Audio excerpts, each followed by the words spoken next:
Oi gente, eu sou a Isana Liato, sejam todos bem-vindos ao meu canal. Já se inscreve aqui nas nossas redes sociais, os links estão na descrição. Se inscreve no canal, deixa seu like, compartilha, comenta, eu adoro quando vocês comentam. Agora chega de falar e vamos para a produção do nosso vídeo. Para adquirir o arquivo completo para máquinas de corte, tesoura e moldes limpos, você encontra na descrição. O link dos materiais utilizados com aquele precinho que eu encontro para você na Shopee também está na descrição, assim como o link do molde grátis. E para os novos vídeos não precisa de senha.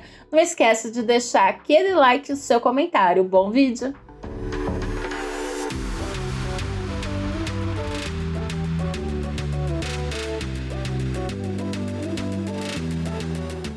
Bom, gente, nós vamos fazer aqui o nosso projetinho para o Dia dos Professores, tá?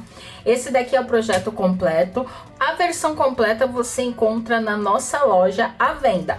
Parte dela é gratuita e o link para baixar tá na descrição.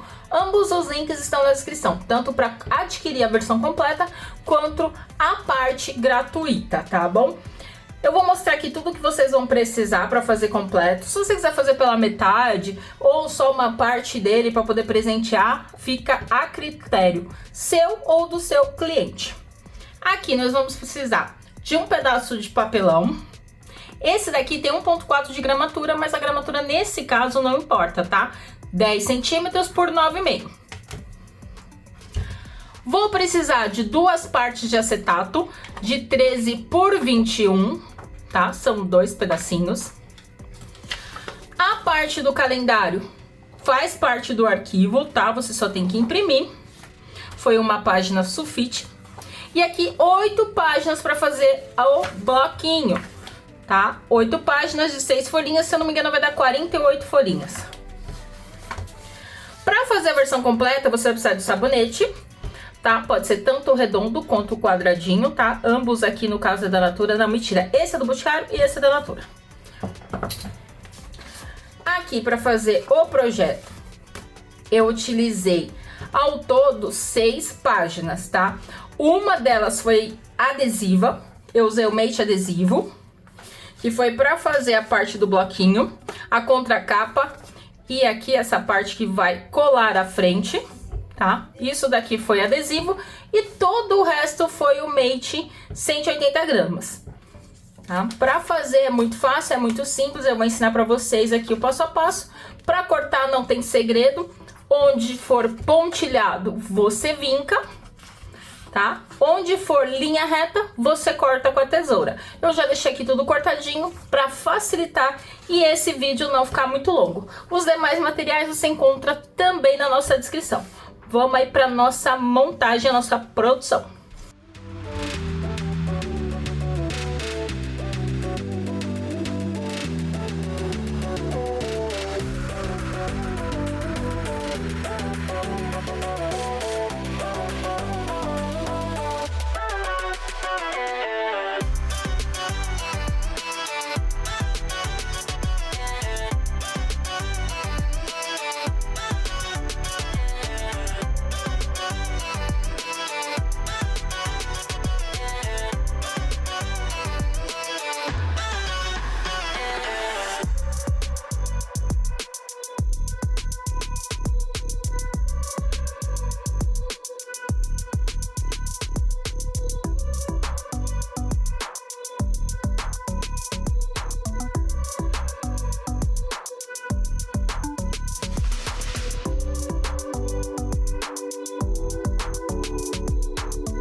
Tchau!